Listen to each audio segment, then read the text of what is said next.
Hello everyone, welcome to DICS. This is Dr. Radhika Kalola and today we are going to discuss about Birsa 101.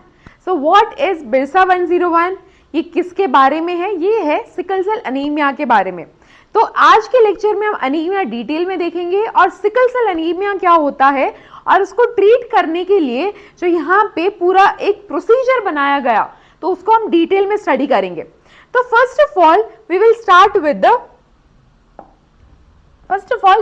with the anemia. So what is anemia? What is anemia? Anaemia क्या होता है? Anaemia के अंदर आपका body का oxygen carrying capacity reduce हो जाता है. O2 carrying capacity will reduce. अगर ऑक्सीजन कैरिंग कैपेसिटी रिड्यूस हो रहा है तो ऑक्सीजन को ट्रांसपोर्ट कौन सा सेल कर रहा है?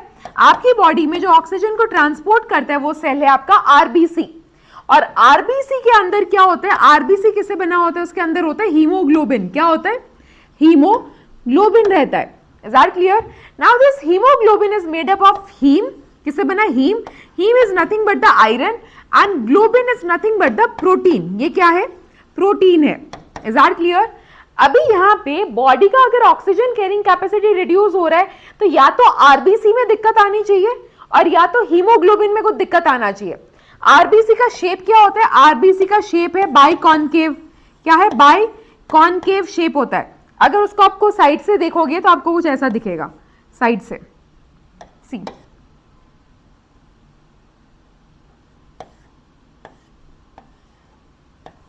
साइड से आरबीसी ऐसा दिखेगा, ऊपर से तो राउंड ही दिखेगा. ठीक है. नाउ सी, आरबीसी के अंदर हीमोग्लोबिन जो है वो हीमोग्लोबिन नहीं बन पाता बहुत सारे केसेस में. किस केस में नहीं बन पाएगा? तो B12 की डेफिशिएंसी की केस में नहीं बन पाएगा. विटामिन B12, अगर विटामिन B12 नहीं है तो हीमोग्लोबिन का फॉर्मेशन ठीक से नहीं हो पाता और उस अनीमिया को बोला जाता है पर्नीशियस अनीमिया. क्या बोलते हैं? Pernicious anaemia. Is that clear? अगर यहाँ पे आयरन नहीं है आपकी बॉडी में, चलो सब कुछ है बट आयरन नहीं है, तो आयरन नहीं है तो भी नहीं बन पाएगा हीमोग्लोबिन.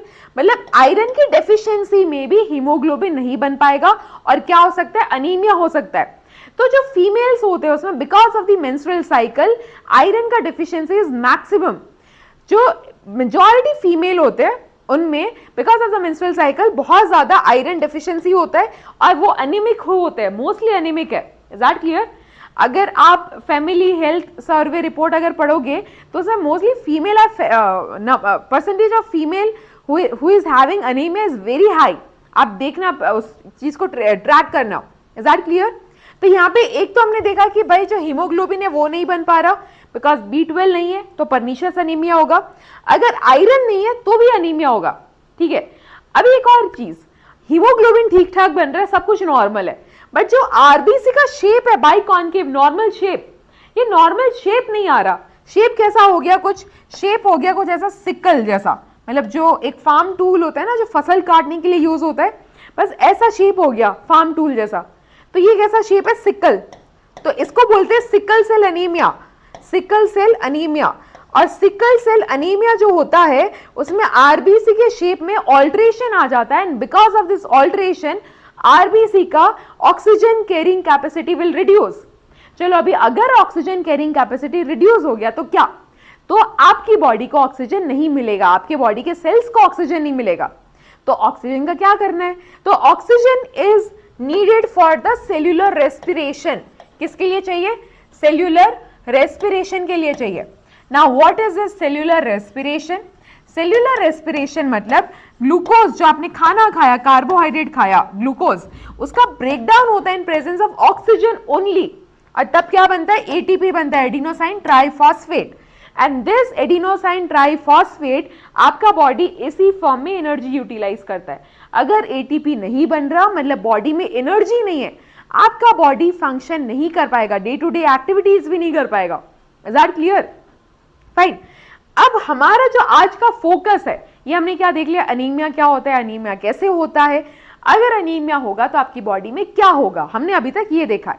आज का हमारा जो फोकस है that is sickle cell anemia. वो क्या है? Sickle cell anemia. अभी ये सिकल सेल एनीमिया क्या है? सिकल सेल एनीमिया बता दिया मैंने, ऑल्ट्रेशन की वजह से हो रहा है। आरबीसी का जो शेप है वो ऑल्टर हो जाता है। अभी आरबीसी का शेप क्यों ऑल्टर हो रहा है? Because we are having 23 pair of chromosome. हमारी बॉडी में कितने क्रोमोसोम है?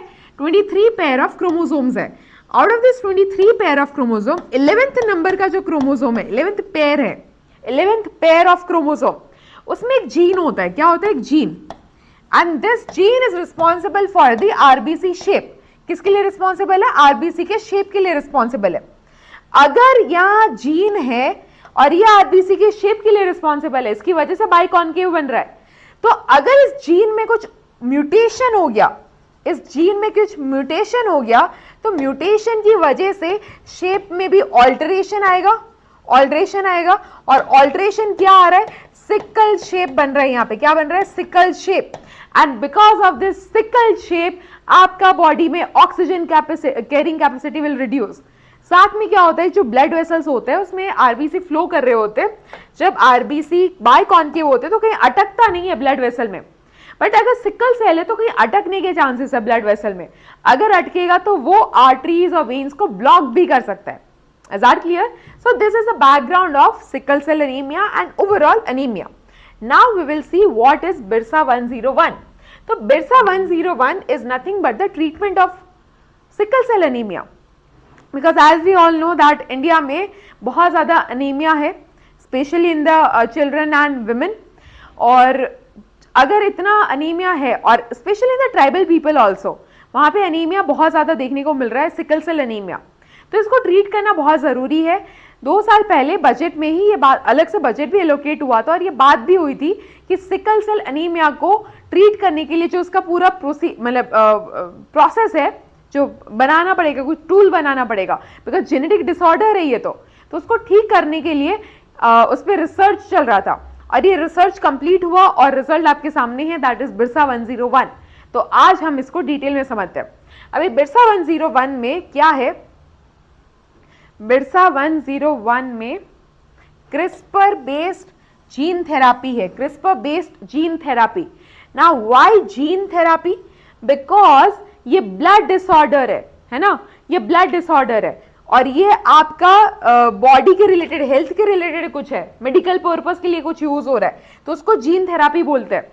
अगर आप जेनेटिक लेवल पे कुछ ऑल्ट्रेशन कर रहे हो, ऐड कर रहे हो, जीन डिलीट कर रहे हो या फिर आप रिप्लेस कर रहे हो, तो इसको जेनेटिक इंजीनियरिंग बोला जाता है। जब प्लांट में करते हो तब, ठीक है, जब कोई इंसेक्ट्स में करते हो तब, कहीं बाहर करते हो तब, जब बॉडी में करेंगे, ठीक है, मेडिकल रीजन की वजह से करेंगे, कोई डिसीज को ट्रीट करने के लिए करेंगे, तो उसको क्या बोला जाता है?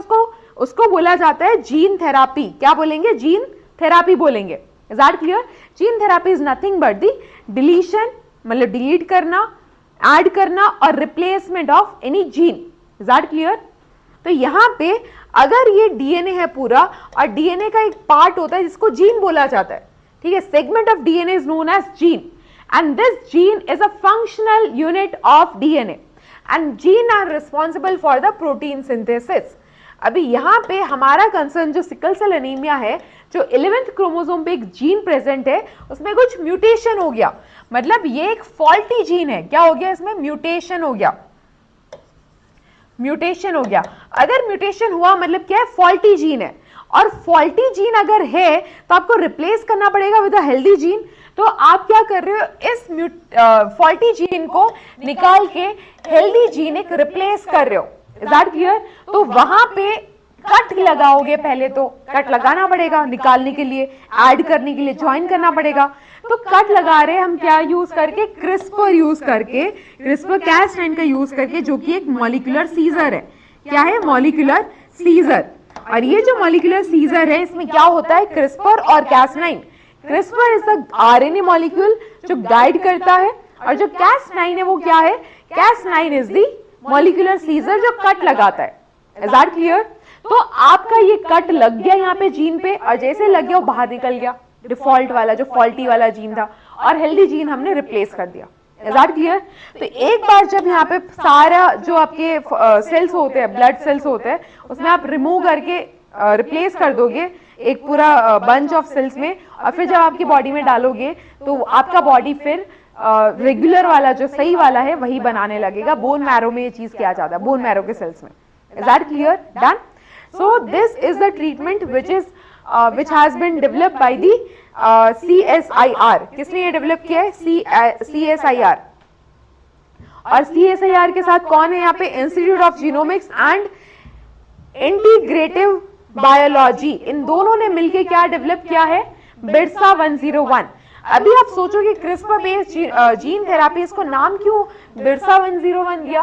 Because Birsa Munda is a tribal leader, one of the tribal leader, और उनका इस साल 150th बर्थ एनिवर्सरी है। और sickle cell anemia is very much prevalent in tribal people also, तो इसीलिए नाम दे दिया उन्हीं के नाम से, Birsa 101। Is that clear? Done. So I hope you are clear with the anemia, sickle cell anemia and the treatment for this. Is that clear? Done.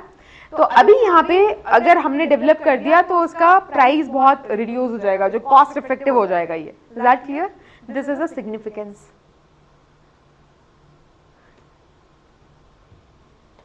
ये क्या कर रहे हैं? म्यूटेटेड जीन को करेक्ट करता है, ठीक है, म्यूटेटेड जीन को करेक्ट कर रहा है।